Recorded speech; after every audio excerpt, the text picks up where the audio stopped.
WIND Talk Radio 56. The pregame show with Pat Foley is brought to you by Budweiser, the king of beers. Reach for that distinctively clean, crisp taste that says Budweiser. For all you do, this Bud's for you. And now let's join WIND's Pat Foley for the Chicago Blackhawk Hockey pregame show. The Chicago Blackhawks have allowed the fewest number of goals against in the National Hockey League. In their last 9 games overall, the Hawks have allowed only 25 goals against as a team. However, those defensive marks will be put to a very stern test tonight against a very offensive-minded, high-flying Quebec team. Hello again, everybody. Pat Foley from Chicago Stadium. With the Blackhawks tonight entertain the Quebec Nordiques and Les Brothers Lachny, Peter Marion, and Anton Stastny. The highest, probably the highest scoring line in the National Hockey League, although I don't have those official statistics. These guys are awesome. They play together. The 3 brothers from Czechoslovakia, they have scored an incredible number of goals to pace the Nordiques offensively. Marion and Peter each have 24 goals, and Anton has 12. So the Quebec Nordiques and the Stastny brothers against the Blackhawks tonight. We'll have some more information after this timeout on WIND. Blackhawks were defeated yesterday afternoon in Boston by a score of 4-2, and that combined with a Minnesota North Star win over the Edmonton Oilers means that the Hawks enter the game tonight tied for the lead of the Norris Division. Both Chicago and Minnesota with 42 points, although the Hawks have played 2 fewer games than the North Stars have. The Quebec Nordiques come in with a record of 15 wins, 11 losses, and 3 ties. They are in 3rd place in the Adams Division. Even though they're 4 games over 500, they are resting in 3rd place in what is the toughest division in hockey. So the Blackhawks and the Quebec Nordiques tonight is the second meeting of the year between these 2 teams, with the Hawks winning in Quebec City by a score of 3-1 a while back. So the Nordiques hoping to avenge that loss on their home ice here this evening. Chicago and Quebec, and the thoughts of Orval Tessier after this timeout on WIND. All year yesterday, Orval Tessier, a team came from behind to beat you in the 3rd period. The Bruins scored 3 goals in the 3rd, one of them an empty netter. But maybe the key to the game was in the last minute of the 2nd period when you had a 2-0 lead. You had the puck in your own zone, lost it. They scored a goal that had to put a little bit of wind in their sails. Well, there's no doubt about it that you don't like to give up a goal in the last minute of play or in the first minute of play of any period, and especially on the road when you're leading 2-0. We definitely had possession of the puck twice in our zone. We had it, we could have froze it, and we let it loose, and then we had it again, and they knocked it away from us and put it in the net. And it certainly helped their ego a little bit at the end of the 2nd, and I'm sure they came out in the 3rd with a different attitude than they would have had. Classify that game for us as a whole, would you? Because now you go into a very tough place to play against a very good team, and you had them. However, they did come back to beat you. Would you classify it as a disappointment or as a plus in some areas for your team? Well, Pat, we stood around for pretty near 35 minutes, maybe 40 minutes of that hockey game, and I think that if we had have taken anything out of there, we'd have stole it. We did not play with the same intensity in the 2nd and the 3rd period that we had in the 1st. I felt at the end of the 1st that we had a good chance of winning the hockey club, and our hockey club someplace along the line changed a little bit. And in the 2nd, we're very contented to try and protect the 1-goal lead, which we built to 2. And of course, that 1 goal at the end certainly hurt us. But you cannot go to Boston or any other city when you're on the road and hope to consistently win hockey games if you're going to sit around for 35 minutes, maybe 40, and try and protect the lead. And there's no other way we can say that it's not so. We had a total of 9 shots in two periods in Boston, and that's not enough to win. One of the other things that was made quite clear, and I think you pointed this out before, is the fact that you got a good hockey team, but it's not good enough that if you have a couple of key guys not going particularly well, that you're going to be able to win. You need everybody going. Well, you know, we say that, and it's a fact, but we've got to remember that they're all human, and some days are not going to have a good day. Yesterday, one of our top lines had a rough day, but I think the other line should have been able to pick up and overcome that, and we didn't, because we had Dennis Savard going pretty good. His two wingmen's not going quite as well as Dennis. I thought Dennis played one of his better games yesterday. Tommy's line had a lot of problems. But if I look at the other two lines that we had out in the ice, I don't think they got 3 shots on goal the whole night. So they didn't pick up the slack. And if we don't pick up the slack, and some of your good hockey players are having an off night, which they're certainly over an 80-game schedule entitled to, not, be at their best at all times. I mean, it's not humanly possible. Then we're not going to have that much chance in a hockey game. And last night we didn't have enough forwards going. Well, tonight you got the Quebec Nordiques. This is a team that you went up to Quebec City and defeated, and even more impressively allowed them only 1 goal. They got a lot of outstanding forwards, some fellas that lend them great offensive potential. What did you do in that game that you were able to shut them down so effectively? Well, I think we held the Stastnys to maybe an assist or so, and it's one of these games that you're not going to do every game because they have so many good forwards. It's unbelievable to have that many in one team. They are vulnerable on defense, and we took advantage of that in the start in Quebec, but then we sat back for quite a while, and we were fortunate. Murray Bannerman came up with a great game for us, and I don't think that we can sit back against Quebec again for an extended period of time and hope to be successful. I do hope that tonight they obtain some of their forwards, and also that we will carry the play instead of them carrying the play, that we will carry the play to them.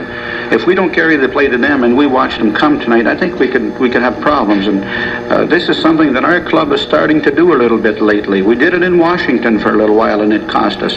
We looked at Buffalo play for a little while, and it just about cost us some points, and I don't think that we can afford that.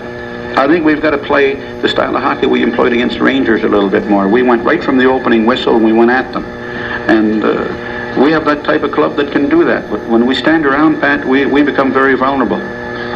All of these games that you've pointed up, it seems to boil down to one thing: forechecking. Well, certainly, and I mean, if you're throwing the puck in and you're waiting for them to come out, you're not giving them any trouble, and they are going to come out, and eventually they're going to hurt you. And we are, every once in a while thinking now, well, we're so good defensively that we can protect the lead. Best way to protect the lead is have possession of the puck and carry it and make plays with it. When you're in possession of the puck, you shouldn't get scored upon. But when you're giving it up and waiting for them to come to you, it's pretty dangerous. Good luck. Thank you, Pat. That's Orval Tessier. You've been listening to the Hawk pregame show. Now stay tuned for Chicago Blackhawk hockey.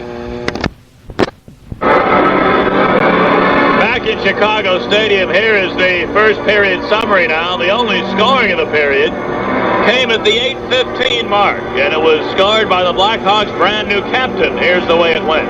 Darryl Sutter centered one, and it went under the stick of Murray. But Wilson held it in, shoots, tip, and as they rebound, they score! Sutter picked up the rebound, and the Blackhawks lead 1-0. Darryl Sutter flipping in his 10th goal of the year, assisted by Tom Lysiak and Doug Wilson at the 8:15 mark for the only scoring in the first period.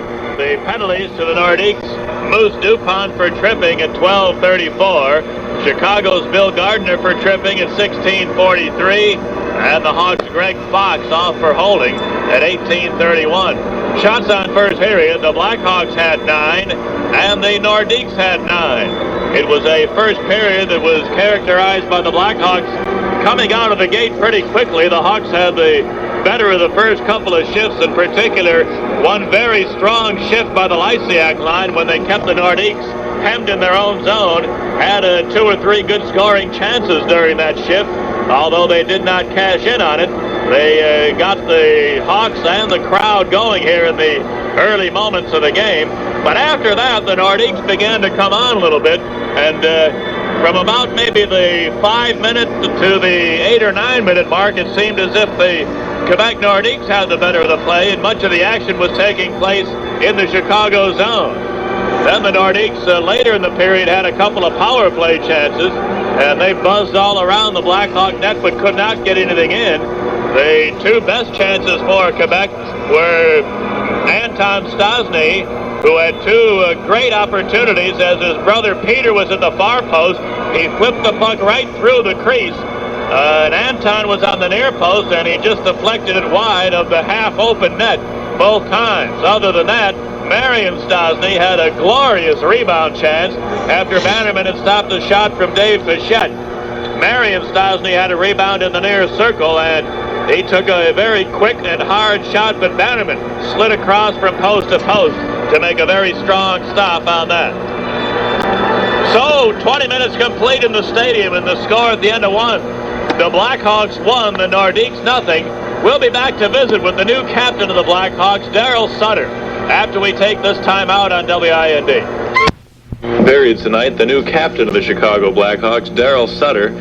Darryl, it's quite an honor to be named a captain of any National Hockey League club, and I know it's something that the coaching staff and the brass of the Blackhawks took quite a while to decide upon.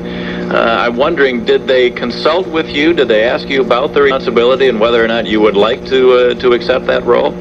Well, Foley and Orval just asked me the day before if I would accept it if they asked me, and I said yes, I would. And like you said, it's something I take with a lot of pride because it's something that the management and the coaches choose you. So you take it with a lot of pride. They talked, at least when the way Orval talked about your role now as being kind of a buffer between the players and the management. Do you see yourself as that kind of a person, being an intermediary? If some particular player may have a problem, will he come to you and then you'll relay that to the coach or whoever needs to be talked to about it? Well, I think that's one of the roles you have to that you have to fill.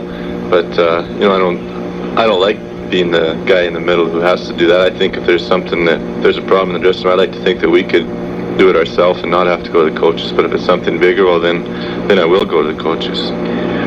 My impression of Darryl Sutter, now, of course, I'm not in the locker room immediately before games and whatnot, but my impression of you is that you're not particularly a holler guy type of leader, not a rah-rah, clap the hands and pat everybody on the back type of guy. Do you feel like you're going to change at all as a result of this, or will you keep leading the same quiet type of way that you have been? Well, Pat, I don't think I'm going to change.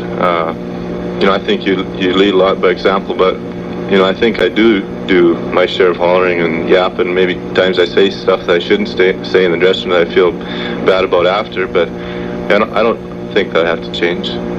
Let me ask you about your brother Brian. Now, he's the captain of the St. Louis Blues. I wonder if you have consulted with him or talked with him at all about the role and about things that he's been through and some of the experiences that he's had that you might be able to draw on. No, I've talked to him about it, certainly about him being the captain now, but all we've ever talked about is who would be the captain here, and he just said who he thought would be the choices would be, and he was pretty close by just watching us play who the top 4 or 5 leaders are, and so I guess you can tell. Were you surprised? Well, I was in a way that, for the fact that there is a lot of older leaders on our team, guys like Tommy and Willie and Murph and Rich Preston, guys like that. But I wasn't really surprised because on the road trip I was the captain every game, and I thought it'd be either me or Murph the way it was going. During a game, one of the things the captain has to do is to, when the coach has a beef, he tells his captain to go out and talk to the referee about it. Now, this is something I'm sure you'll have to learn, but I'm wondering about different referees. Do you feel like, do you know them to the extent that you can maybe give one guy a little bit harder time than you give another guy? Well, all I know about the referees is pretty well just from what I've heard the coaches say to him and other guys say to him, and there are different personalities, and some guys don't take as much as others, so you just kind of have to watch your step and try and be kind of half polite about it. Half polite, anyway. Darryl, about Darryl Sutter, I'm sure you did not start the season playing quite the way you would have liked to, but it seems like in the last 3-4 weeks that we're seeing the Darryl Sutter that we're accustomed to seeing. Well, I didn't have a good night last night. I don't know what our problem was. We were laying back a little too much, and that's how I played at the start of the year. I think maybe I was still thinking about my shoulder and stuff, and not quite getting in there, and just thinking about picking up my guy and just kind of staying out of the way. And I heard a few things around the room, and from the coaches and stuff, and I just said, well, I'm just going to go out tonight and see what happens. And that was just before the road trip started, and things just went my way on the trip. Did you, you missed almost half the year last year with the various assortment of things you had, shoulder, elbow, and all those types of things.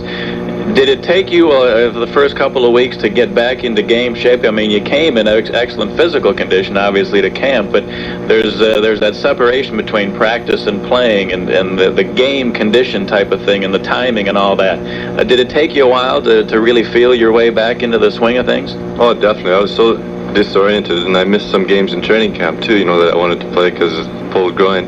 And, you know, I only played 40 games last year, and you know, that's a lot of hockey, and you come back and you are a little lost out there.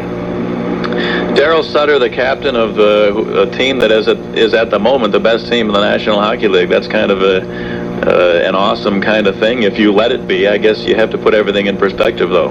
Right, you know, it's nice. It's easy to be a captain of a team that's winning, you know, but you got to take it a game at a time. And we lost last night, so you know, I got to get back in there and you know, get everybody going. And I think we will be going. What about this team with Orval Tessier? It seems to me that to play for Orval, you've got to have a fairly thick skin. No mistake goes unnoticed and untalked about. If you're the best player on the team or you're the 19th player on the team, you're going to hear about it. Well, that's the way it's got to be. There can't be any favorites in the room. You know, he's got to make everybody feel like. And like you said, it's a strange relationship. It's kind of a love-hate thing. You know, you love to go out there and win for him, but at the same time, you know, he's calling you names and stuff, and in a way you hate him. And you know, I think it's been good for us because we needed discipline, and I think that's what he's brought here. Darryl, many thanks for the chat. Congratulations on your appointment, and I know that the players are all happy with it. I know the fans will be when they see the results, and much continued success to you. Well, as long as we keep winning, I don't care about anything else. Thanks. That's Darryl Sutter, the new Hawk captain. You've been listening to Between Periods. We'll be back for more right after this timeout on WIND.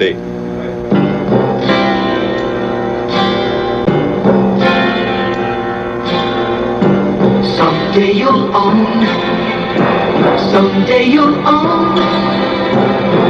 Sooner or later you'll own Generals. When it comes to sports, you know a pro has what it takes to get the job done. General Tire Service is happy to bring you this sports program, and they want you to know that if you need car care service, bring it to the neighborhood professionals. They have the tools and the know-how to get the job done on your car. This week's special, electronic ignition engine tune-up, starting at $25 for most domestic and many imported 4-cylinder engines. And that includes new spark plugs, and $8 for cars with standard ignition. Other additional parts cost extra. A professional knows what it takes to get the job done. Check the yellow pages for the General Tire location that's nearest to you. Sooner or later you'll own Generals.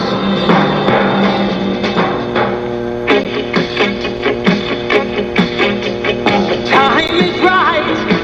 That feeling's coming through. Real beer lovers know only one beer will do. Stroke for the real beer lovers. Stroke tastes like no other. Come on, beer lover, to another toast.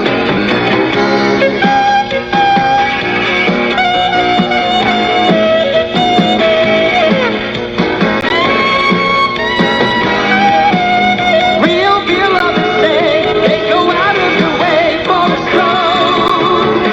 Stroke for the real beer lovers. Stroke tastes like no other. Come on, beer lover, to another toast.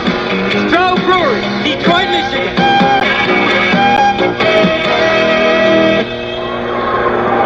Pat Foley back in Chicago Stadium, where the man you just heard was stadium. Here's the second period summary. Now the Blackhawks open the scoring in the second period, and here's what happened.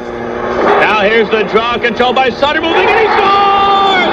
Sutter dug the puck out of the far corner in traffic, pulled it away from everybody, walked to the side of the net, and then beat Bouchard, it looked like, to the short side. Sutter with his second of the game. It's 2-0 Blackhawks. Sutter with his 11th of the year from Rich Preston and Tom Lysiak in 6:36 to make it 2-0, but the Nordiques got on the board when Réal Cloutier took a fine feed from Goulet and scored.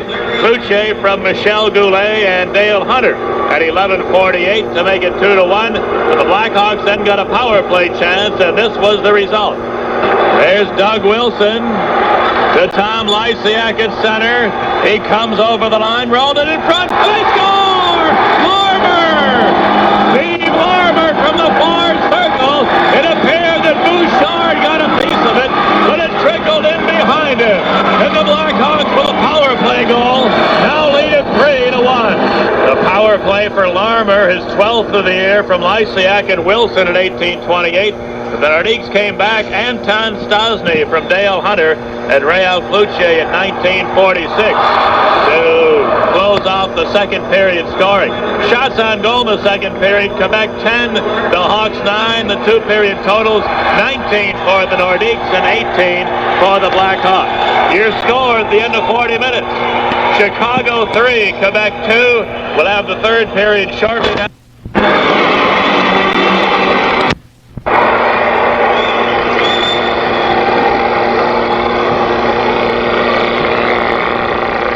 Robinson Jewelers, 3 stars of the game.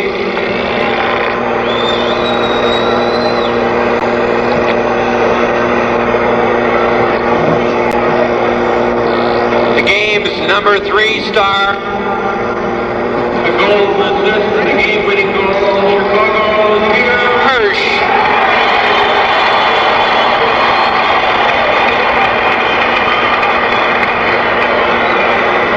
The number 2 star of the game with 5 assists, Chicago's Tom Lysiak. The number 1 star of the game, the Blackhawks' new captain with 4 goals, Darryl Sutter. Final score, the Blackhawks. Is the Chicago Blackhawks post-game show with Pat Foley. Brought to you by Budweiser, the king of beers. Reach for that distinctively clean, crisp taste that says Budweiser. For all you do, this Bud's for you.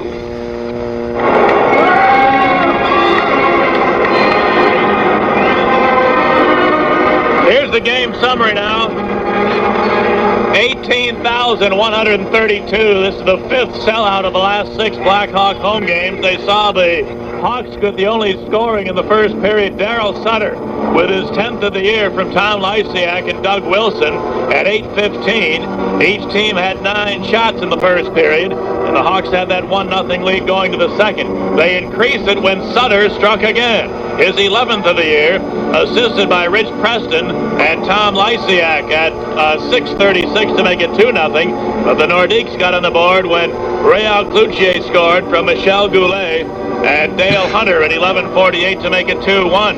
The Blackhawks then came up with a power play goal. Steve Larmer scoring his 12th of the year, assisted by Lysiak and Wilson at 18:28. And then the Nordiques answered with a late goal, Anton Stosny from Dale Hunter and Real Cloutier at 19:46. The Nordiques out shooting the Hawks 10-9 in the second period. That late second period goal by the Nordiques could have been a very damaging one. You'll recall that yesterday the Boston Bruins scored in the last minute of the second period to cut a 2-0 Hawk lead to 2-1. They went on to win the game. Here, the Hawks led 3-1. The lead was cut to 3-2 with that late goal, but early in the third period, the Blackhawks got what might have been the most important goal of the night, and here's what happened. Into the far corner, Bill Gardner. He's bumped down on the play. Now it came to the near side. Dennis Sear is tied up, but Gardner dug it away from Marsh. In front, the shot here. Peter Marsh with an early goal. And the Blackhawks with some good forechecking. It winds up in a Marsh goal. It's 4-2 Chicago.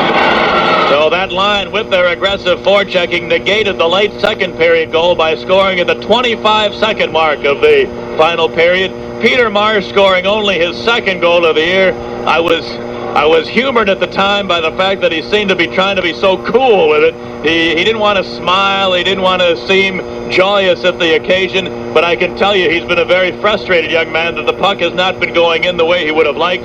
However, he scored a very big goal to start the third period for the Hawks. That was his second from Bill Gardner and Dennis Sear at the 25-second mark. Then the Hawks put a little icing on the cake at 4:02. Here's the way it went. Pichette has to get back for it. Darryl Sutter stepped into him, but Pichette Came away with it, lost it to Lysiak. Centered it, Murray, the shot, he scores! Bob Murray took the shot. Darryl Sutter was running interference in front, and Dan Bouchard never saw it. Blackhawks 5, Nordiques 2. They eventually changed it and gave credit to the goal, for the goal to Darryl Sutter, which turns into his hat trick for the night. Sutter tipping it in, his 12th of the year from Lysiak, and Bob Murray at 4:02 to give the Hawks a 3-goal lead. Then the Nordiques got a Réal Cloutier breakaway goal. Cloutier is second of the night from Jean Hamel at 5:42. But the Hawks weren't done yet. They came back with Billy Gardner scoring his 9th, assisted by Peter Marsh and Tim Higgins at 13:07. And then with just 12 seconds left in the game on a power play, number 4 tonight for Sutter, Darryl Sutter with his 13th goal of the year, 4th of the game, assisted by Rich Preston with a beautiful back pass, and Tom Lysiak at 19:48. Shots in the final period, 20 for the Hawks, 7 for the Nordiques. The game total, 38 Chicago shots and 26 for Quebec. The 3 stars again tonight. The number 3 star was Peter Marsh. The 2nd star, Tom Lysiak. And not surprisingly, the game's number 1 star, brand new captain, Darryl Sutter. There's your summary, the final, 7-3. Hawks back after this timeout on WIND. Blackhawks have now won 7 games in a row at home. They have gone 12 in a row here in the stadium without a loss, including 11 wins and a tie for the year. The Hawks now with 19 victories, just 5 losses and 6 ties. The Blackhawks now move back into sole possession of first place in the Norris Division. Chicago now with 44 points. That's 2 more than the Minnesota North Stars have, and the Hawks have a game in hand. The other finals tonight, Hartford defeated Buffalo 3-1 in Buffalo. The Washington Capitals beat Boston 4-3 in Washington. The Rangers at home shut out the New Jersey Devils 4-zip. Philadelphia beat Pittsburgh 4-3 in Philly, and Detroit won their 4th in a row. The Red Wings 7, the Calgary Flames 3. So the Blackhawks, before yet another sellout crowd, send them home happy tonight. The Hawks will be back here in the stadium on Wednesday night against the Winnipeg Jets, the only team that has beaten the Hawks here in the stadium. The Winnipeg Jets won the 2nd home game of the year from Chicago, a 5-3 victory way back on October the 10th. So the Hawks will try to make sure that that does not happen again. That's the only home ice loss the Hawks have suffered so far this year. So we'll be here Wednesday against Winnipeg with a pregame show at 7:20. We hope you can join us then. We hope you also enjoyed the broadcast tonight. Once again, the final score: the Blackhawks 7-1 behind Darryl Sutter's 4 goals, and the Quebec Nordiques 3. We'll see you on Wednesday. So long, everyone.